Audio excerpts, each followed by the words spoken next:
سلام البنات، كي دايرين؟ لاباس عليكم؟ كنتمنى تكونوا بصحه جيده. بالنسبه للبنات اللي اول مره كيزوروا القناه ديالي، ما تنساوش الاشتراك في القناه وتكليكوا على الجرس باش يوصلكم كل ما هو جديد. غنبداو على بركه الله بالفيديو ديال اليوم اللي غنحضروا فيه كسكس على الطريقه المغربيه، كيجي رائع ولذيذ جدا. هاد المره غنديرو كسكسو بالدياله. كنحتاجو فيه عندنا هاد الدياله كما كتعرفوها، هذه راها كتكون الدياله والكرداس، هذه مع قومو كلشي مع الطراب. عندنا هنايا كيلو ديال البصله ديال الفماطيشه. انا كندير كيلو على قيب الدياله، كتبغي مطيشه كثيره باش تجي المرقه متخته. عندنا هنايا واحد البصله، كديروا اما بصله كبيره اولا جوج بطاط صغار.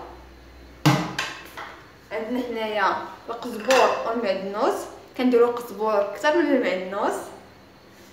وعندنا هنايا زيت الزيتون تقريبا واحد ملعقتين. عندنا هنايا زيت المائده، كنديروا واحد نصف كاس اولا ربع كاس على قبال هنايا الدياله اولا القديد، داكشي تيكون مشحم كيطلق واحد الليدان ديالو. وغنبداو على بركه الله بالمكونات الاوليه، غننتقلوا مع المكونات الثانيه. غنديروا اول حاجه كنديروا الدياله، كنديروها في الكبوت ولا في البرام عفوا. الدياله الكرداس والقديد وكلشي كنديرو. كنضيفوا ليه مطيشه، بحال هذا كيلو تيكون منقي بجلوفو كلشي ليه. كتحيدوا غير ديك النواه الاول، ديك النواه وكديروا كله بجلوفو كلشي. كنكبوا هكا فوق الدياله. هنا البصله اللي مشلضه،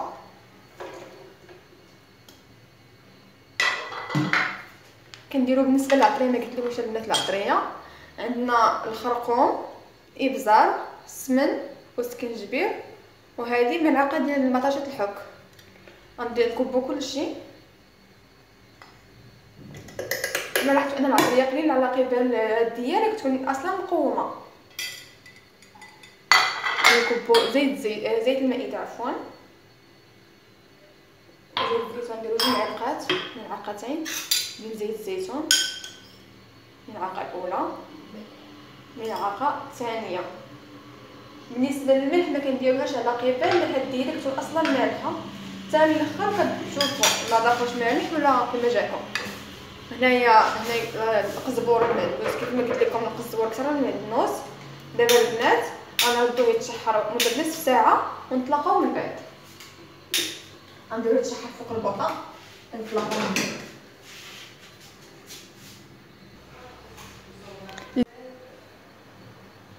البنات وبالنسبه للخضره، هي خضره اختياريه. حنا غنديرو اليوم غير خيزو واللفت، وهنايا الجلبانه والقرعه. بالنسبه للبنات الخيزو واللفت، اين فوا كيتشحر لينا هاد المرقه ديالنا كنضيفو خيزو واللفت باش يشرب ديك المرقه ويشرب داك القوام ديالو. بالنسبه للجلبان عفوا حتى الحمص تا هو كنديروه معاهم على قبل الحمص كيشد الطياب. اما بالنسبه للجلبانه كنضيفوها حتى الفوره الثانيه. وهاد القرعه والفلفله سميتو حاره وهاد المطيشه كنضيفوهم في الفوره الثالثه. هاد المطيشه والبصله والكوان والربيع علاش كنضيفوهم باش المرقه تجينا مخته. دابا بقاو معنا البنات غنوريكم كيفاش كنصاوبو الكسكسو، كيفاش كنشربوه داك الماء. بقاو معنا البنات. بالنسبه للكسكسو كنضيفوا ليه شويه الملح باش تدخل ليه البنه من البدايه، وكنضيفوا ليه الماء بهاد الطريقه بحال هكا.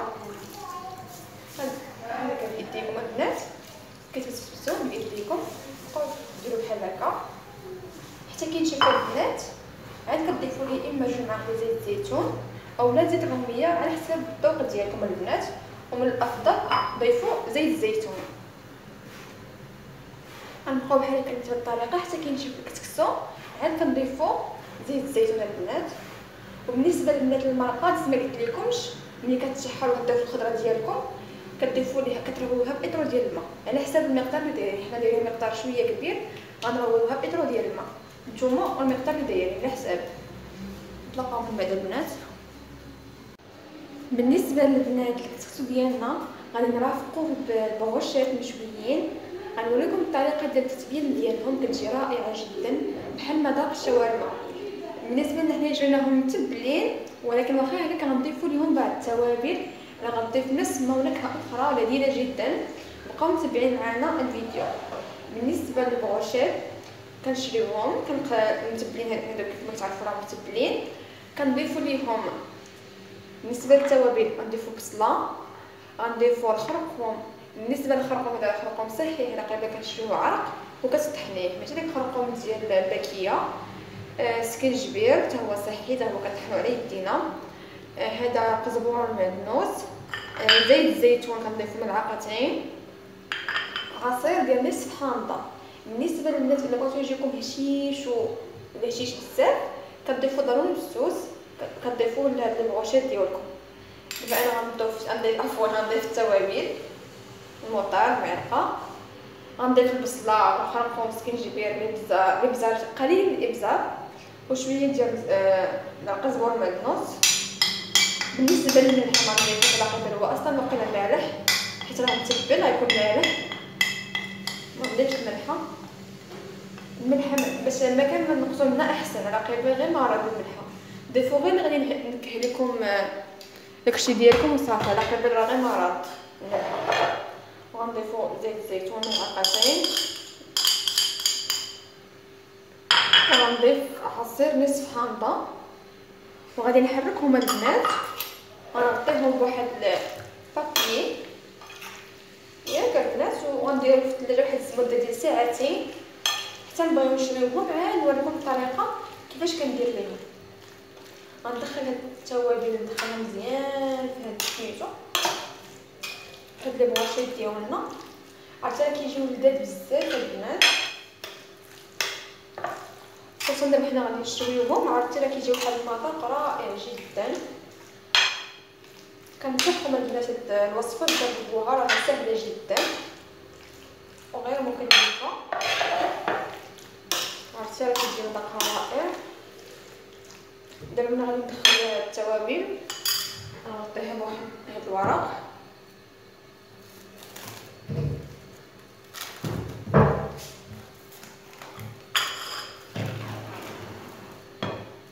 ونخليه في الثلاجه حتى نبغي البنات سميتو نشويهم.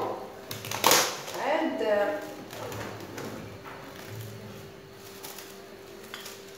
نجيب هاد السكين نحطها هنا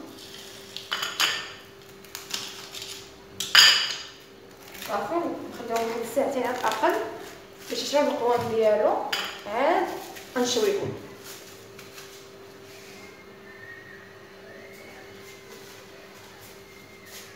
دابا البنات كنديروا جوج ديال لادان، كنديروا مطيشه، عاوتاني غنديروا لادان جوج عاوتاني، وغنديروا مطيشه عاوتاني غنديروا جوج ومطيشه. غنستمروا بحال هكا حتى النهايه ونديروهم يتشواو. بقاو معنا. دابا البنات بعد ما غلات لينا المرقه ديالنا غنضيفوا الكسكسو. وواحد النصيحه باش كاع ما يلصق لكم باش كاع ما يلصق لكم الكسكسو ديالكم، غدهنوا الكسكاس بزيت زيتون عاد تعمروا الكسكسو ديالكم باش كاع ما يلصق لكم. دابا غنديروا الفوره الاولى ونبقاو نتبعوا الفوره الاولى، الفوره الثانيه، الفوره الثالثه. درتهم دابا في الشوايه، غنبقى نقلبهم مره حتى يتشواو ونقدموهم في الطبق.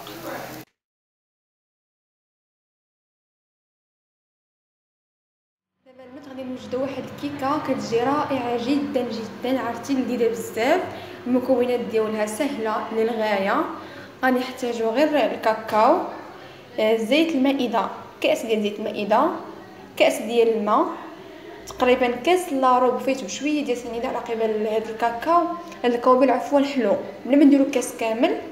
وعندنا شويه ديال نسكافيه، 3 الخمارات، 3 البيض، 3 البيضات، تقريبا عندنا 2 كيسان ديال الفورص ديال العنبه.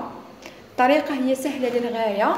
غنضيفوا كاس ديال الكوبيل، نضيفوه هنا في الخليط ديالي، عفوا في الاناء مزيان. وغندير معاه كاس ديال السنيده، وغنبدا نضيف زيت المائده عفوا غير بشويه.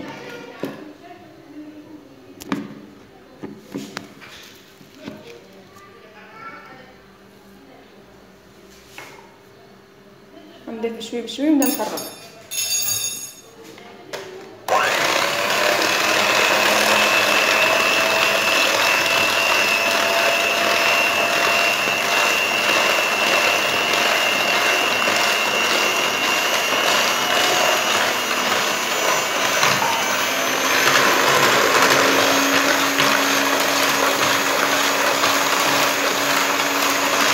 غنضيف البنات كاس ديال الماء،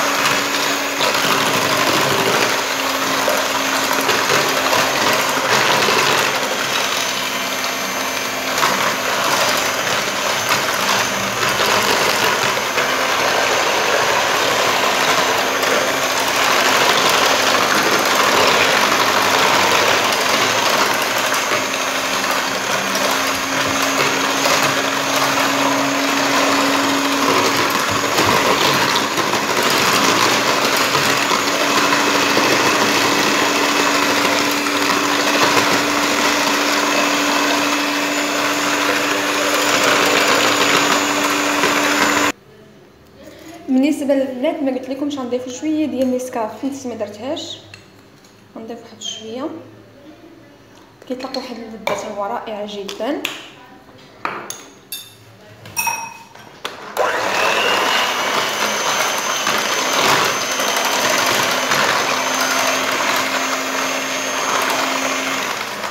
دابا البنات ملي هاد الخليط ديالي صافي تقاد هو هذا، غناخذ واحد شويه ديال الخليط باش نسقي به البنات الكيكه ديالي ملي طيب، تقريبا واحد 6 ديال المعلقات اولا 7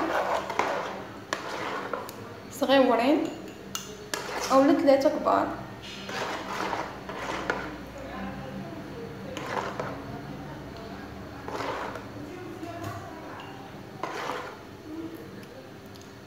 دابا البنات غادي نديرو واحد الخليط اخر ديال البيض، غنقربوه بوحدو، عاد غنضيفو من بعد الخليط الاول للخليط الثاني. دابا غنجيب البيض ديالي غنضربو مزيان،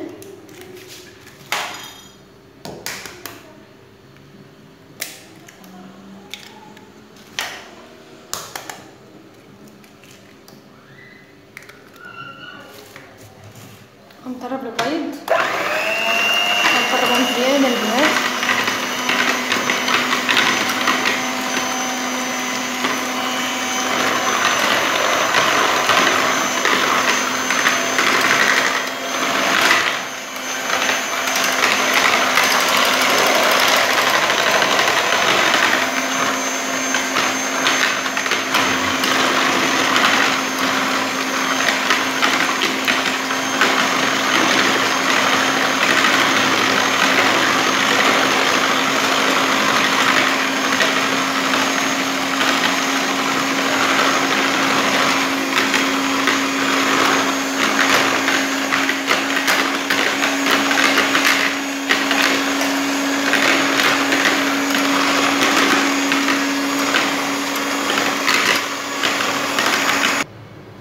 دابا البنات غنضيف الخليط ديال البيض الى خليط ديال الكوبيلو داكشي الاخر اللي درت في الاول، نعاود نقربهم مزيان مزيان البنات، عفوا على الضجيج.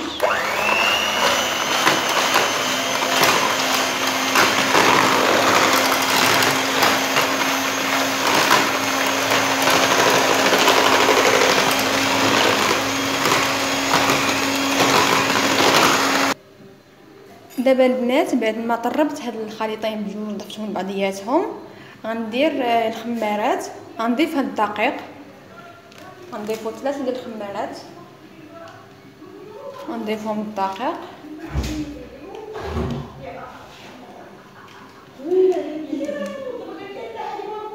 هذا البنات. دابا غنكب هاد الخليط ديال الدقيق، غنكبو هنايا، كبي بشوي بشوي عاد نطربو.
دابا البنات كملت الطراب ديال الكيكه. بالنسبه للمود راني دهنتو بالزبده والدقيق وضفت ليه الكاوبين من الفوق على قبال. الا درتو الدقيق بوحدو وهي كيكه ديال الشكلاط غادي يجيكم واحد البقعه بيضاء لتحت. من الاحسن ما ديروش الدقيق بوحدو الا كانت كيكه ديال الشكلاط. ديما ضيفوا الكاوبين اولا الكاكاو ولا سميتو الكيكه ديالكم. صافي البنات دابا غنكب الخليط ديالي.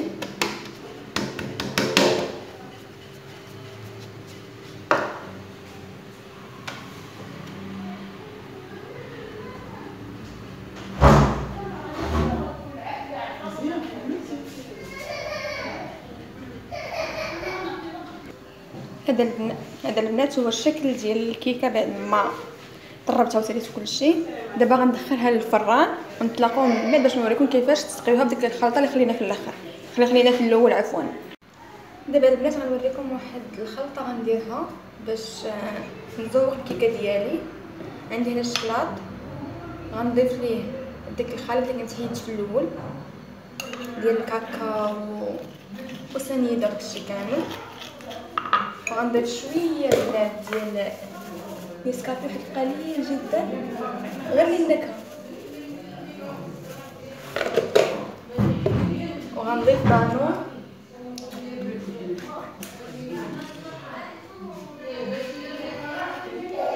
غنضيف بشوي بشوي حتى كيعقد ليا الخليط.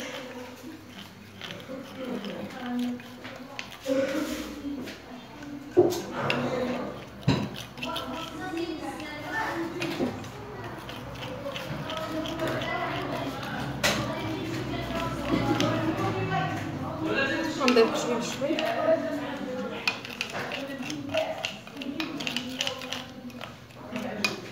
هكا البنات كيجي رائع بحال الكلاصاج. غنستمر بحال هكا بالتحريك ونكبو فوق الكيكه ديالي. هذا هو الشكل النهائي ديال الطبق. انا زوقتها بالبنان، يمكن تزوقها بالتفاح بالفيرميسيل باي حاجه بغيتو. كنتمنى يكون هذا الفيديو ديال اليوم نال الاستحسان ديالكم. وما تنسوش البنات تابوناو في لاشين ديالي وتدعموني بلي لايك وتبارطاجيو هاد لاشين ديالي مع اصحاب ديالكم باش نكبروها ان شاء الله. الى اللقاء.